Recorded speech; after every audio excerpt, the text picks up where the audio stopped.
গুজ্জকালী মায়ের মন্দিরে পৌঁছে গেছি।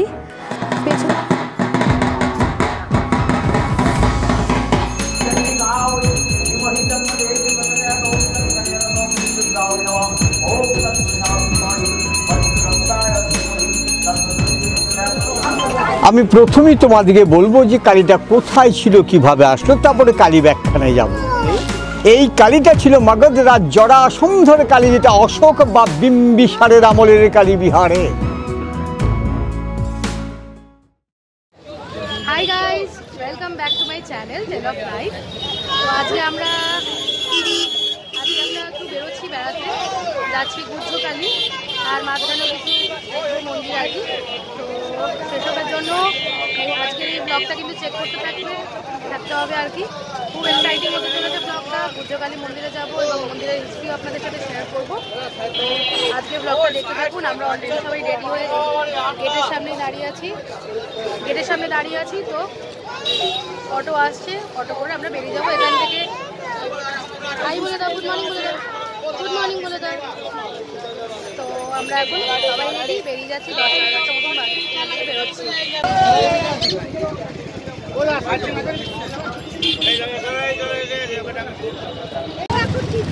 আমাদের অটো এসে গেছে, আমরা উঠে গেছি। হাই বলে দাও।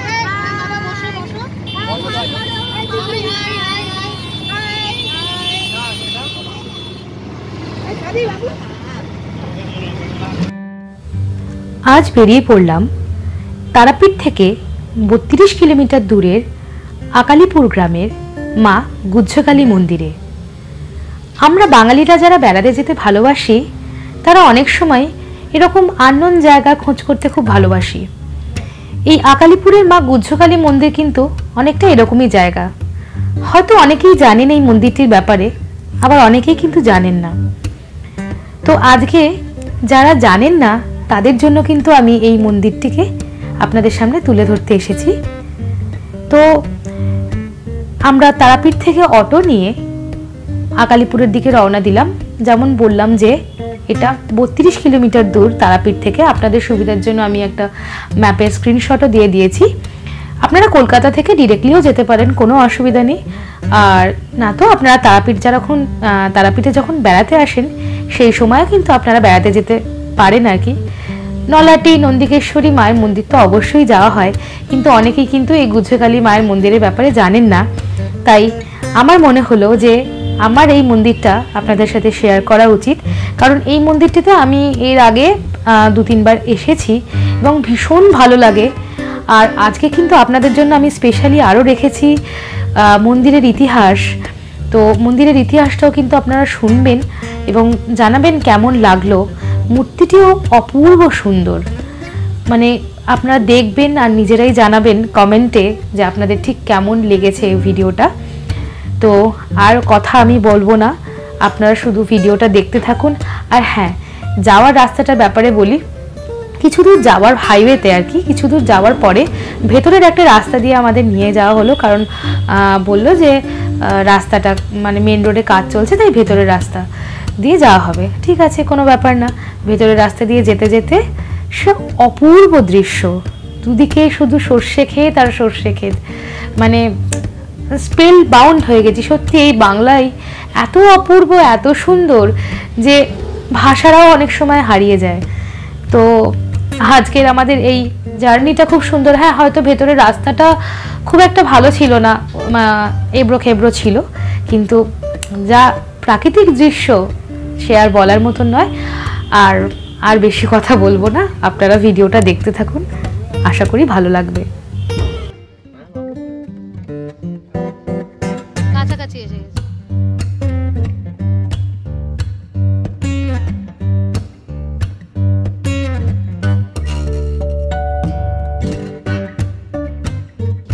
আমরা যাওয়ার পথে একটুখানি দাঁড়িয়েছি।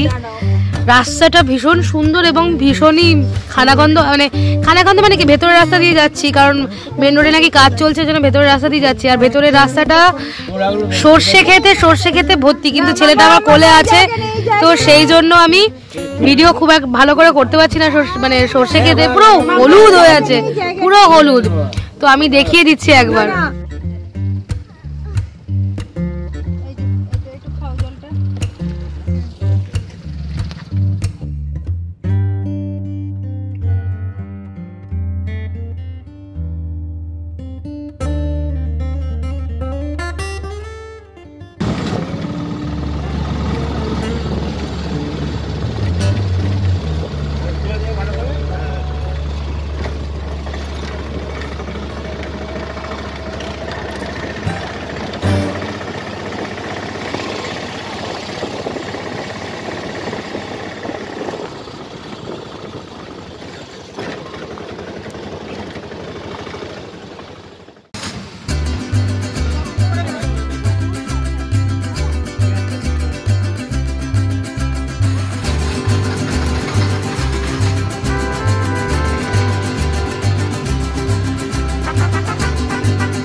গুহ্যকালী মায়ের মন্দিরে পৌঁছে গেছি। পেছনে হচ্ছে মায়ের মন্দির। আমি সবটাই ঘুরিয়ে দেখাবো। আগে আমি মাকে প্রণাম করে আসি, তারপর আমি সবটাই ঘুরিয়ে দেখাবো।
আমি প্রথমেই তোমাদেরকে বলবো যে কালীটা কোথায় ছিল, কিভাবে আসলো, তারপরে কালী ব্যাখ্যানে যাব।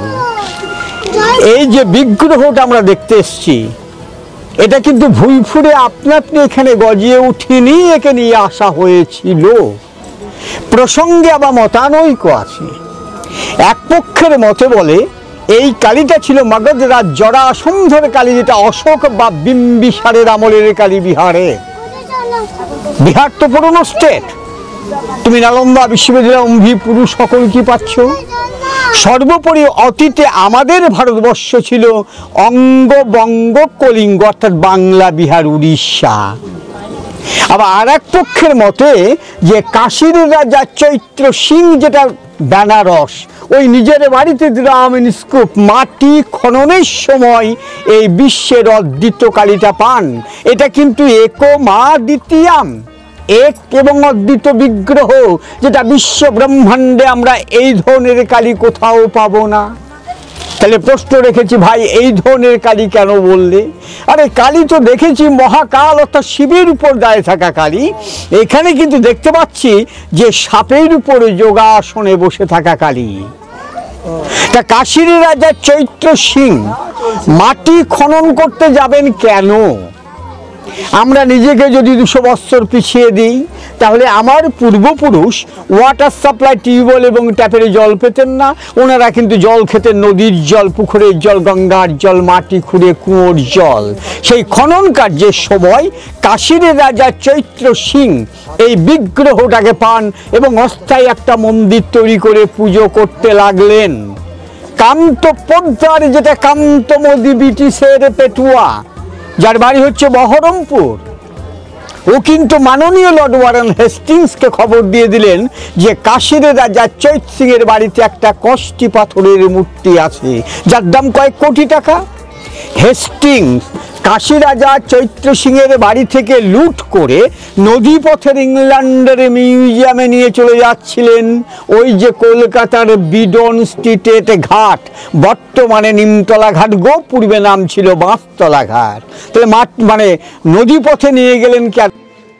আমরা তো ভালোভাবে জানি যে 1853 সালে রেল লাইন এবং যোগাযোগের ব্যবস্থা উন্নত হয়েছে, তার আগে তো মেজর পার্সেন্ট যাতায়াত হতো ওই জলপথের মাধ্যমে বণিক সওদাগরের কথাটি পাই। ওই বিডন স্ট্রিটের ঘাট, তখন কিন্তু আমাদের বাংলা বিহার উড়িষ্যার দেওয়ান ছিলেন মহারাজ নন্দকুমার।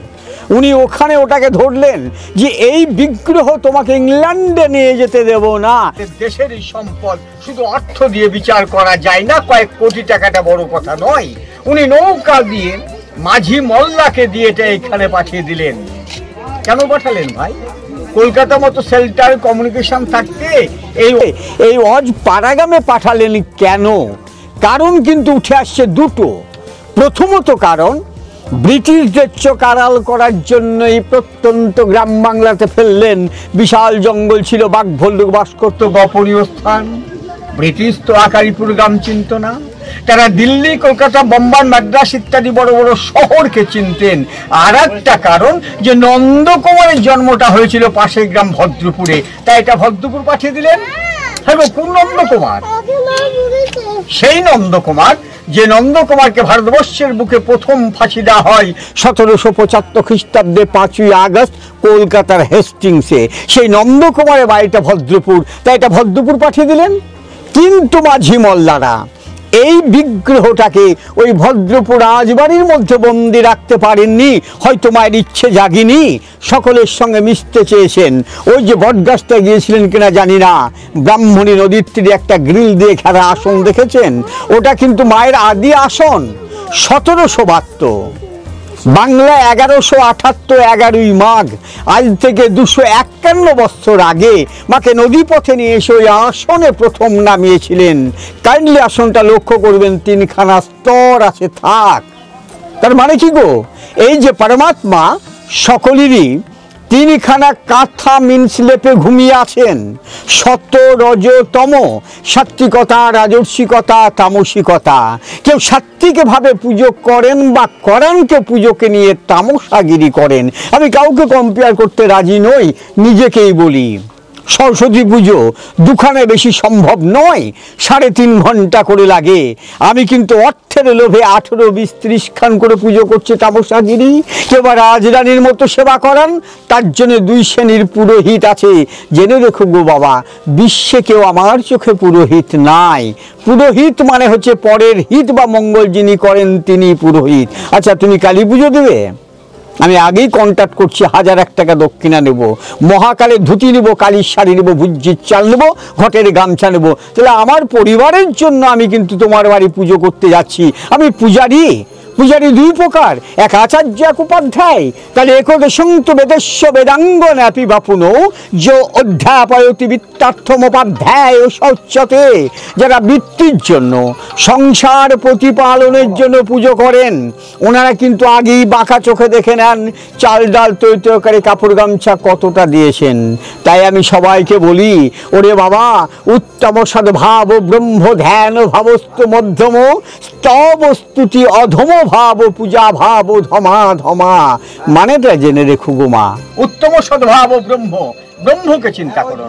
তাহলে এক ব্রহ্ম, দ্বিতীয় নাস্তি। ব্রহ্ম থেকে সব সৃষ্টি। তুমি দুর্গায় বলো, কালী বলো, তারাই বলো, শিবী বলো, গণেশী বলো, সব এক। এবার নিজেকে প্রশ্ন করি, আমরা কে? আরে আমরা সবাই তো শ্রীনন্ত বিশ্বে অমৃতস্য পুত্রা, আমরা সবাই অমৃতের সন্তান। তো সিদ্ধি চরিতার্থ করতে হোক, কর্ম অনুসারী হোক, আমরাই কিন্তু শ্রেণীবিন্যাস করে নিয়েছি কি না, তো ব্রাহ্মণ, ক্ষত্রিয়, বৈশ্য, শূদ্র। একটাই প্রশ্ন তুলে রাখি, এই যে আমার গলায় পৈতাটা আছে, আমি কি ব্রাহ্মণ? আমি তোমাদের কাছে আগেই ক্ষমা চেয়ে নিচ্ছি। ওরে মা, আমি ব্রাহ্মণ নই। তর্কে খাতিরে বলো, এই ভাচ্চা আজ তোমার গলার পৈতাটা খুলে ফেলে দাও গা। কেন ফেলবো? কথাটি আছে, বেদব পথেতে ব্রাহ্মণ, যিনি বেদপাঠ করছেন তিনিই ব্রাহ্মণ। জনমনি যায় অতি শূদ্র সংস্কার আদি দ্বিজ। আরে আমি মায়ের পেট থেকে হলাম শূদ্র রূপে, সংস্কারে আমি দ্বিজে এলাম, 2বার জন্ম হলো, কিন্তু ব্রহ্মত্ব অর্জন করতে পারিনি রে বাবা। যদি ব্রহ্মত্ব অর্জন করতে পারতাম, তাহলে আমার মতো পৈতাধারী অহংকারী ব্রাহ্মণ বেলুর মঠ সারগাছি নরেন্দ্রপুর মিশনে গিয়ে বাবা কাকে পুজো করছো? ওই নরেন্দ্রনাথ দত্তকে, অ্যাজ এ বিবেকানন্দ দত্ত কায়স্থ ছেলেকে কেন পুজো করছো? কেন পুজো করছো রামচন্দ্রকে, ক্ষত্রিয়ের ছেলে? কেন পুজো করো গোয়ালার ছেলে কৃষ্ণকে? কেনই বা পুজো করি ওই তিলির ছেলে তৈলঙ্গ স্বামীকে? কেনই বা পুজো করি হয় দানবের নাতি বিশ্বকর্মাকে? কারণ তা নয়, উনি ব্রহ্মজ্ঞান লাভ করেছেন, উনি ব্রাহ্মণ। আরে তোমরাও ব্রহ্মত্ব অর্জন করতে পারলে তোমরাও ব্রাহ্মণ। সর্বোপরি তিনদণ্ডী নখানা তার, 9টা গুণের মধ্যে আমাকে খোঁজ করে দেখো, আমার মধ্যে তোমরা 3টে গুণও পাবে না। কি করে আমি দাবি করতে পারি রে মা? তবে হ্যাঁ, ব্রাহ্মণ ও অরুজার সন্তান সেই হিসাবে তোমরা আমাকে ব্রাহ্মণ বলতেই পারো। সেটা হচ্ছে কাঠের মৃগর মতো, যা ওই ব্যাপারে আমি যাব না। ধ্যান ও ভাবস্তু মধ্যম। মধ্যম ভাবটা কি? এই যে মার কাছে তোমরা এলে, মাকে কোথায় নিয়ে এলে? রীতমাজারে এনো না, এই আজ্ঞাকুটে নিয়ে এসো গা, 1 সেকেন্ড কথা হবে, বাকি সময়টা তোমাকে বসে থাকতে হবে। মধ্যম ভাব, স্তব স্তুতি তোমাকে আমি তেল মাখিয়ে দিলাম, 5 টাকায় 500 টাকা কামিয়ে আমি তল পকেটে পড়বো।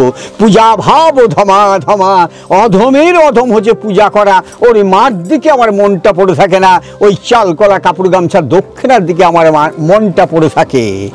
তা ওখান থেকে মন্দির অবধি মাকে 108 স্টেপ বাই স্টেপ এনেছিলেন এবং 108টা বলি দিয়েছিলেন। মোষ, মেষ, ছাগ, চাল কুমড়ো, ইক্ষু, পায়রা, কথিত আছে একটা নর বলি 1772। মেলা থেকে ধরে নিয়ে একটা বাচ্চা ছেলের বলি। ওই ছেলের মা যখন জানতে পারলো যে আমার সন্তানকে বলিদান দেওয়া হয়েছে, উনি কান্নাকাটি করে পড়লেন। দেখা যাচ্ছে সেই সন্তান জীবন্ত অবস্থায় উঠে আসছে। এটা কিন্তু প্রবাদ বাক্য, সত্য মিথ্যা তর্কে যাব না গো, কেননা চর্মচক্ষু দিয়ে আমি তো দেখিনি। হ্যাঁ গো, এটা বলি, তোমার বাড়িতে 40 জন মেম্বার আছে, 20 কিলো একটা পশু বাজার থেকে তুলে নিয়ে এলে, মাকে সাক্ষী রেখে বাড়ির সন্তানকে কেটে মস্তি করে মদ দিয়ে খাচ্ছে, এটা বলি না। বলির কিন্তু আক্ষরিক অর্থ হচ্ছে ত্যাগ বা উৎসর্গ, বলি।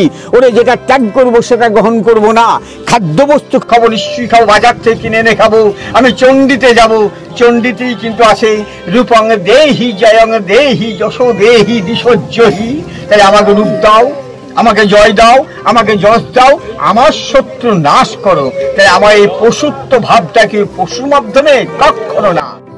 থাকো, আমরা পারি না এই আঙুলটা চিরে একটু রক্ত দিতে, বুকটা ফাটিয়ে একটু রক্ত দিতে? এই 6খানা রিপু আছে গো, এখানেই আছে কাম, ক্রোধ, লোভ, মোহ, মদ, মাৎসর্য। না পারবো না ভাই, ব্যথা হবে, ইন ফিউচার ক্যান্সার হবে। তাই প্রতিজ্ঞান করবো, ক্রোধ, মোষ হচ্ছে ক্রোধের প্রতীক, লোভ হচ্ছে ভেড়ার পাঠা ম্যাশ, মোহ চাল কুমড়ো, মদ ইক্ষু, মাৎসর্য হচ্ছে পায়রা। ওরে বাবা বলি হয়, ওদের কানটা কাঠ, রক্তটা উৎসর্গ করে ছেড়ে দিত না, ছাড়বো না, খাবো, পার্টিকুলার খাবার জন্য করি, যা হবে এই ডিপার্টমেন্টে আমি অন্তত যাব না। যদি তোমাদের মানসিক করা থাকে তাহলে একটা কাঁঠালি কলা বলি দাও, বাতাবি লেবু বলি দাও, ইক্ষু বলি দাও, চাল কুমড়ো বলি দাও, হ্যাঁ হলুদ বলি দাও, এটা বলি সাবিল। আর এই যে মন্দিরটা আমরা দেখছি, এটা অষ্টকোণাকৃতি মন্দির। এটা এক রাত্রিতে ইনকমপ্লিট অবস্থায় মহারাজ নন্দকুমারের ছেলে গুরুদাস রায় 1772 সালে প্রতিষ্ঠা করেছিলেন। যে নন্দকুমারকে 1775 খ্রিস্টাব্দের 5ই আগস্ট কলকাতার হেস্টিংসে ভগৎ সিং এর আগে প্রথম ফাঁসি দেওয়া হয়েছিল, তারই ছেলে গুরুদাস রায় এটা 1772 সালে প্রতিষ্ঠা করেছিলেন। তখন কলকাতা এতটুকু, সুতানাটি, গোবিন্দপুর আর কলকাতা 3টে গ্রাম, 10,000 লোক। কলকাতার অধিকাংশ অধিবাসী ওই অন্যায়ভাবে ফাঁসি দেওয়ার জন্য ব্রিটিশ সরকারকে ধিক্কার দিয়েছিলেন।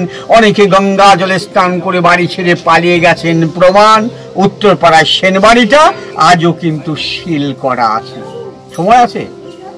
এবার কালী, কালীটা কি আগে তো জানতে হবে রে বাবা। আরে আমার কাছে কালী এমন তো কিছু নয়। কালকে কলন করে এসছেন যিনি, তিনি কালী। কালকে তো মহাকাল, মহাকাল কেন তো শিব। তাই শিবের একটা বিশেষ পাওয়ার বা শক্তি, আদারওয়াইজ নট। তাই আমরা এক বাক্যে জানি যে কালী বিভিন্ন রকমের হয়, সবই কিন্তু সাধকানাংহৃতার্থায় ও ব্রহ্মেণ রূপকল্পনা। অর্থাৎ সাধকদের হিত বা মঙ্গলার্থে আমরা ব্রহ্মের যে কোনো একটা রূপ দেখি গো। তাহলে এক ব্রহ্ম, দ্বিতীয় নাস্তি, ব্রহ্ম থেকে সব সৃষ্টি। সেই মহাকালের উপর মহাকাল দক্ষিণে ধূম্রবর্ণাকং বিভ্রত গণ্ড খট্রাঙ্গ দ্রংষ্টা ভীম মুখম শিশু। ওই মহাকালীর উপর মায়ের যখন দক্ষিণ মেনেছে ডান পাটা থাকে, আমরা সকলেই কিন্তু ডাকি দক্ষিণা কালী। কারালাবদে ন্যাংভো র্যাংমুক্তকে এই চতুর্ভুজাম, সেই কালীর কিন্তু হাত দেখেছি চারখানা।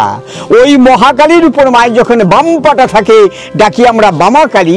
শ্যামবন্যা রং হলে শ্যামা কালী, ছেলে করে থাকলে গোষ্ঠ কালী। এই যে কালী দেখতে এসছি, এটা কিন্তু আকালী কালী বা ভদ্রা কালী কোনোটাই নয় গো। গ্রামের নাম আকালীপুর, তাই আনন্দবাজার যুগান্ত পত্রিকায় ফলাও করে লিখে দিয়েছিল আকালীপুরের আকালী কালী। এটা ভুল। মহারাজ নন্দকুমারের জন্ম হয়েছিল পাশের গ্রাম ভদ্রপুরে, তাই অনেকে অজান্তে এই কালীটাকে বলে থাকে ভদ্রা কালী, কিন্তু এটা ভদ্রা কালী নয়, কালী কিন্তু গুহ্য। গুহ্য শব্দের অর্থই কিন্তু গোপনীয়তা, হঠযোগ গুহ্য তত্ত্ব, যেটা আমরা গোপন কালী বলি।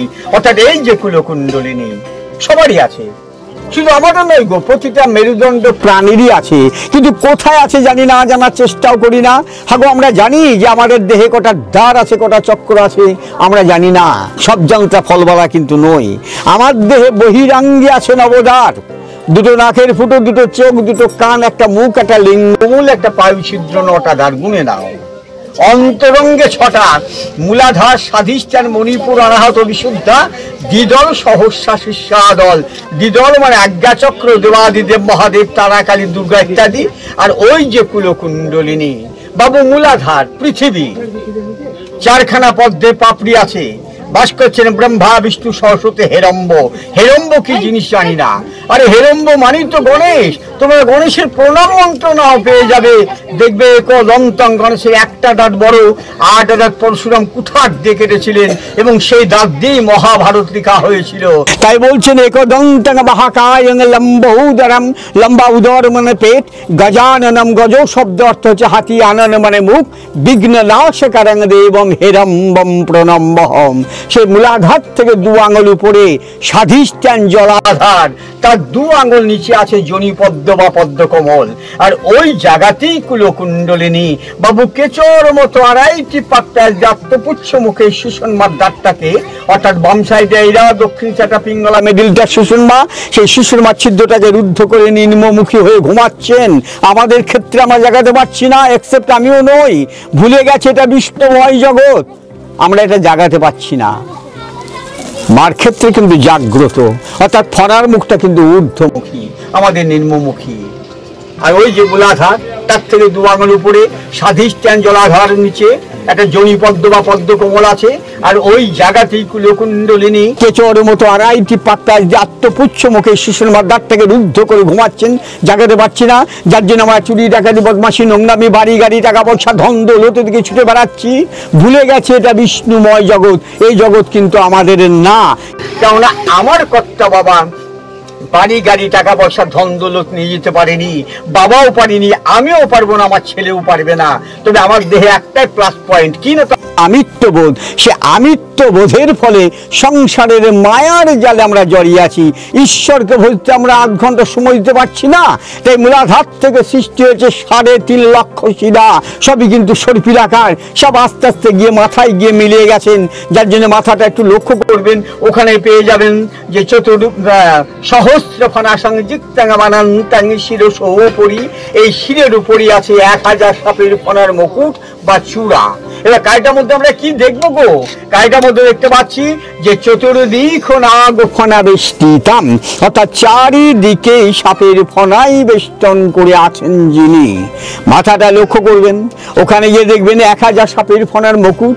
আর কি দেখবো না, তো নাগ যজ্ঞ পবিতাঙ্গে নাগ সজ্জানি সিং, সজ্জা বিছানা বাগদি কার না তো সাপের। উপবিত শব্দের অর্থ হচ্ছে পৈতে, সেটাও কিন্তু সাপেরই পৈতে। অনন্ত নাগ এবং তক্ষক রাজ, সাপেদের যে রাজা। মায়েরা যেটা শাখা বা চুরি পড়েন, 2 হাতে সাপের বলয়। 51টা বীজ মিনস হচ্ছে মন্ডমালা, বনমালা কিন্তু এখানে আছেন যে বনমালা মহোদুরীম, বনের যে কোনো মালা মায়ের কিন্তু প্রিয়। তাই আস্তে আস্তে ঊর্ধ্বমুখী হয়ে মাথায় গিয়ে মিলিয়ে গেছেন বলেই কিন্তু হাজার সাপের ফনা ধরেছেন। আর একটু লক্ষণীয় বিষয়, কান দুটো লক্ষ্য করবেন, কানে গিয়ে দেখবেন দুটো বাচ্চা ছেলের দুল, মাঝে প্রসবেরই সন্তান বৎসলা, সেটা কিন্তু প্রমাণ করাচ্ছেন ওই কান দিয়ে সন্তান প্রসব করে কিউরিসিটি আসতে পারে ভাই, কান দিয়ে সন্তান হয়। আর আমার যতটুকু জানা আছে যে কর্ণের জন্ম হয়েছিল কুন্তির কান দিয়ে, মধুকৈটবের জন্ম হয়েছিল বৃষ্টির কর্ণের ময়লা দিয়ে, জাহ্নবীর উরু বা জাং দিয়ে, গণেশের দুর্গার দেহের ময়লা দিয়ে, কুশের কুশঘাত দিয়ে, ব্রহ্মার বিষ্ণুর নাভি কুণ্ড দিয়ে, অন্ধাসুরে জন্ম হয়েছে শিব ও দুর্গার ঘাম দিয়ে, জলন্ধরের জন্ম হয়েছে শিবের ক্রোধ থেকে। কিভাবে হলো? ওটা যদি হয়ে থাকে কাম দিয়ে সন্তান হওয়াটাও বাস্তব। তা আস্তে আস্তে ঊর্ধ্বমুখী হয়ে মাথায় গিয়ে মিলিয়ে গেছেন বলেই কিন্তু হাজার সাপের ফনা ধরেছেন, ধরেই বলছেন সো অহম। আর জন্মের পর থেকে আমরা তো ঈশ্বর সাধনা করছি, সৌহাং হাং লাভ। এটা এক রাত্রিতে ইনকমপ্লিট অবস্থায় মহারাজ নন্দকুমারের ছেলে গুরুদাস রায় 1772 সালে প্রতিষ্ঠা করেছিলেন। নমস্কার, এই যে সংক্ষিপ্ত ইতিহাস। আমার নাম সুব্রত ভট্টাচার্য। যদি এখানে প্রসাদ পেতে চান ফোনের সঙ্গে যোগাযোগ করবেন 9732692132। নমস্কার, থ্যাংক ইউ। খুব সুন্দর। আপনারা এনার কাছে শুনে নিলেন এই মন্দিরের ইতিহাস। তো ভীষণ সুন্দরভাবে বললেন এবং এক্সপ্লেন করলেন। এটা কিন্তু আকালিপুর তারাপীঠ থেকে আমরা এসেছি। আপনারা যারা তারাপীঠে আসবেন তারা কিন্তু একবার ঘুরে যেতে পারেন।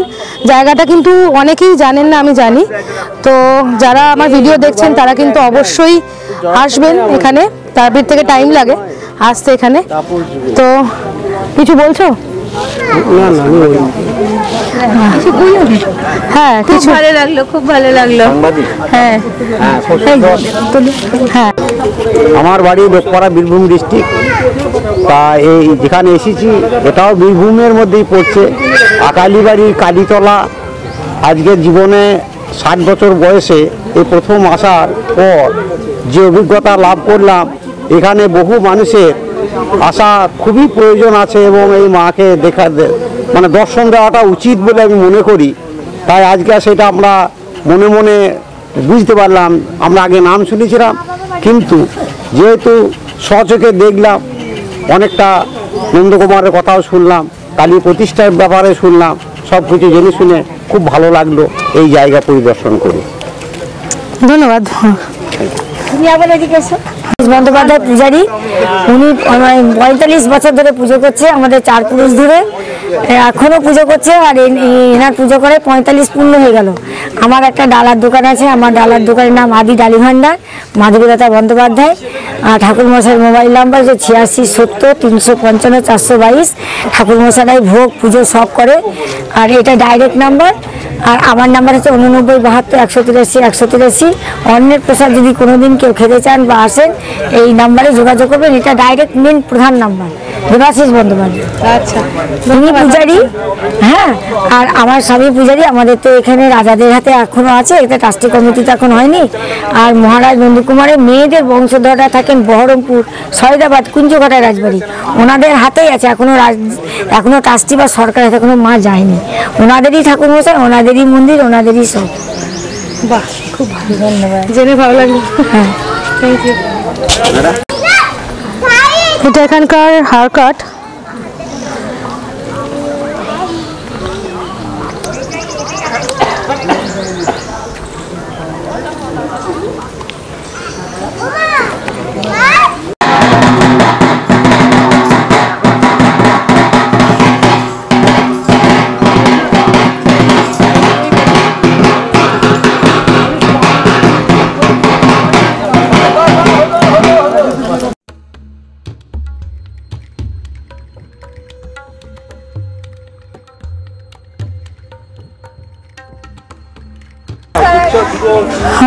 এখন আমরা যাচ্ছি শ্মশানের দিকে। সামনেই শ্মশান। আর চলে তোরা, বাবা এদিকে। তো শ্মশানের দিকে যাচ্ছি। আর এখানে বামদেবও আসতেন, তো সেই বামা আসনটাও আছেন, বাম আসনটা। আর পাশেই যাচ্ছে ব্রহ্মাণী নদী। তো সবটাই আপনাদের ঘুরিয়ে দেখাচ্ছি। আমরা এই মন্দির সামনে দিয়ে হেঁটে আসছি। নদীতে জল নেই এখন। নদীতে জল না থাকলে নদীর মানে এটা তো আছে ফ্লোয়ের জায়গাটা, তো আমি দেখাচ্ছি ঘুরিয়ে। এই হলো বট গাছ। কোনটা? শ্মশান? শ্মশান তো ওইখানটাতে। পুরোটাই শ্মশান। হ্যাঁ, বাম আসন যেটা লাল রঙের, এইটা বামদেবের আসন। সামনে হচ্ছে বামদেবের আসন। এইটা বামদেবের আসন না?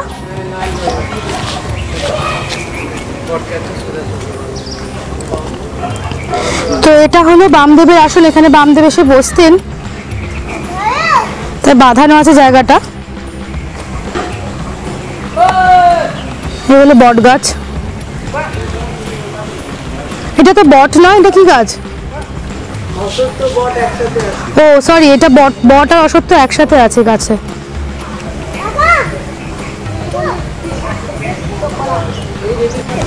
এটা মায়ের আদি দেবী। হ্যাঁ, কোনটা? আচ্ছা, তো এইটা হলো মায়ের আদি বেদি। এখানেই প্রথম বসানো ছিল মাকে। এখানে কিন্তু পঞ্চমুণ্ডির আসনও আছে।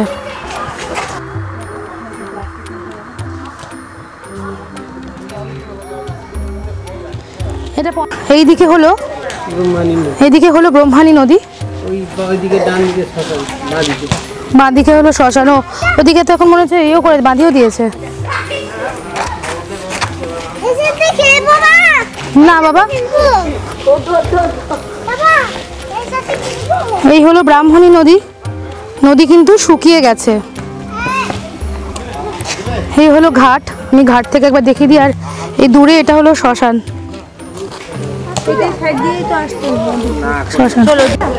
তো এই হলো ঘাট, ব্রহ্মানী নদীর ঘাট। এই হলো ব্রহ্মানী নদীর অবস্থা। শুকিয়ে গেছে পুরো নদীটা। না, আমি ওপর থেকেই দেখাচ্ছি। এই নদী দিয়েই কিন্তু মায়ের বিগ্রহ ভেসে এসেছিল। তো এই সেই ব্রহ্মানী নদী।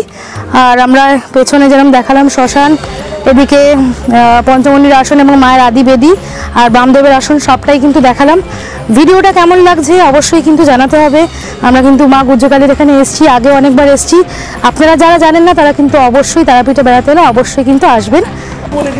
তো এবার আমাদের এখান থেকে বেরোনোর পালা, কারণ আমাদের গাড়ি নাকি একটু গন্ডগোল হচ্ছে, ক্লাচে কোনো প্রবলেম হচ্ছে।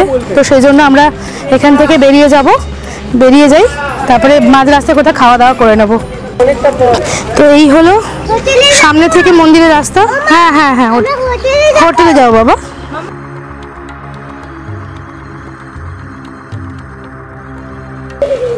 তোমার কেমন লাগলো ঘুরে? খুব ভালো লাগলো। প্রথমবার এসেছি, গুরুদেব গুরুমা সবার সঙ্গে এসেছি, খুব ভালো লাগছে। তাদের সঙ্গে ছাড়া এই বাবা এইসব বলো না, ব্লগে লোকে কি যাই হোক না, আমাদের ভালো ঘোরা হলো। তবে আর কোথাও যেতে পারবো কিনা আজকে জানি না, কারণ গাড়ি নাকি গন্ডগোল করছে। তো দেখা যাক, পরে আবার যখন আসবো তখন অন্যান্য মন্দিরগুলো ঘুরিয়ে দেখাবো আর কি। কিন্তু ম্যাক্সিমাম জায়গায় যেহেতু বন্ধ থাকে, ক্যামেরা ফটোগ্রাফি প্রহিবিটেড, তো বাইরে থেকেই দেখাতে হয়। কিন্তু এখানে কিন্তু প্রপারলি দেখাতে পারলাম মায়ের বিগ্রহ সব কিছুই। তো এবার এখান থেকে কিন্তু আমাদের বেরিয়ে যেতে হবে। তোদের জামা কাপড় ছিঁড়ে যাবে। ওটা স্লাইড নয় তো বাবা। হাত ধরো চলো। এই মন্দিরটা আস্তে আস্তে সংস্কার করছো। হ্যাঁ, এটা বললো কোনো ট্রাস্টি বোর্ডের আন্ডারে যায়নি। না, এটা ট্রাস্টি বোর্ডের হাতে যায়নি এখনো। নন্দকুমারের, রাজা নন্দকুমারের মেয়ের ফ্যামিলি থেকে এটা মানে ইয়ে করা হয় করছে। হ্যাঁ, সে আর লোকাল অ্যাডমিনিস্ট্রেশন। হ্যাঁ, এবার আমরা এখান থেকে বেরিয়ে যাচ্ছি। জায়গাটা জাস্ট ঘুরে দেখে নিন। পাশেই মাঠ, পেছনে মন্দির। এই হলো মন্দির, আর পাশে মাঠ আছে।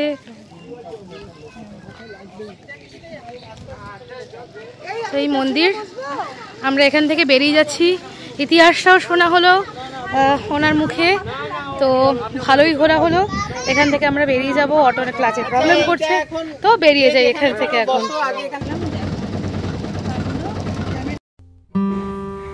এবার ফেরার পালা। এই ফেরার পথটাকেও আমি আপনাদের সামনে তুলে না ধরে পারলাম না। হ্যাঁ, এটা ঠিক যে রাস্তা দিয়ে গেছি সেই রাস্তা দিয়েই ফিরেছি, কিন্তু এই অপূর্ব সর্ষের ক্ষেতগুলোকে আমার মনে হলো যে আমি আপনাদের সাথে এটাকে শেয়ার করি। তাই জন্য কিন্তু আবার ক্যামেরা তুলে নিয়ে ফেরার পথেও আপনাদের সাথে এই সর্ষে ক্ষেতগুলোকে শেয়ার করছি আর ফিরছি। অবশ্যই কিন্তু কমেন্ট করে জানাবেন যে আজকের ভিডিওটা কেমন লাগলো, কারণ আমি কিন্তু চেষ্টা করেছি আপনাদের সামনে সবটা তুলে ধরার, মন্দিরের সম্বন্ধে মাকে দেখালাম, মাকে দর্শন করালাম। যেটুকু আপনাদের মনে হচ্ছে যে ভিডিও দেখে ভালো লাগছে কি খারাপ লাগছে প্লিজ কমেন্ট করবেন, আর একটা করে কিন্তু লাইক করে দেবেন। ভিডিও দেখছেন, লাইক কিন্তু করছেন না, তো একটা কিন্তু লাইক করবেন আর উপভোগ করুন এই সুন্দর সবুজ হলুদ বিভিন্ন কালারের সর্ষে ক্ষেত। তো দেখতে থাকুন।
গুজ্জকালী মায়ের মন্দির থেকে ঘুরে এসে ব্লগটাকে এখানে এন্ড করব।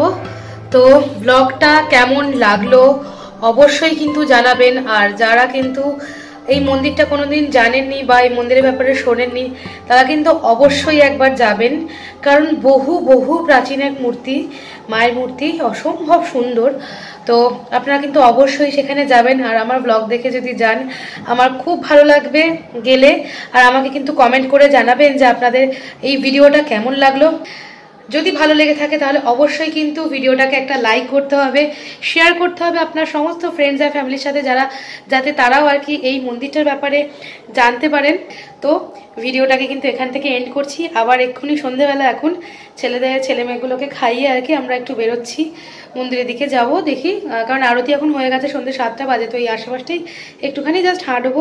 তো ভাবছি আপনাদেরও সঙ্গে নিয়ে যাব। আপনারা প্রচুর মানুষ এবং আমি জানি প্রত্যেকটা মানুষ আপনারা তারাপীঠে এসছেন, কিন্তু পরে এই ব্লগটা সন্ধ্যেবেলা আর কি আমি এটা শ্যুট করব আপনাদের জন্য, যাতে আপনারা দেখতে পারেন। এখন যারা আসতে পারছেন না নিশ্চয়ই তারা আসবেন, আর ভিডিওটা দেখে যাতে আপনাদের ভালো লাগে। তো সেই জন্য এই পরের ব্লগটা আবার এখান থেকেই শুরু করব। তো এই ভিডিওটাকে এখানে এন্ড করছি, আশা করছি ভালো লেগেছে। দেখা হচ্ছে পরের ব্লগে, ততক্ষণের জন্য টাটা।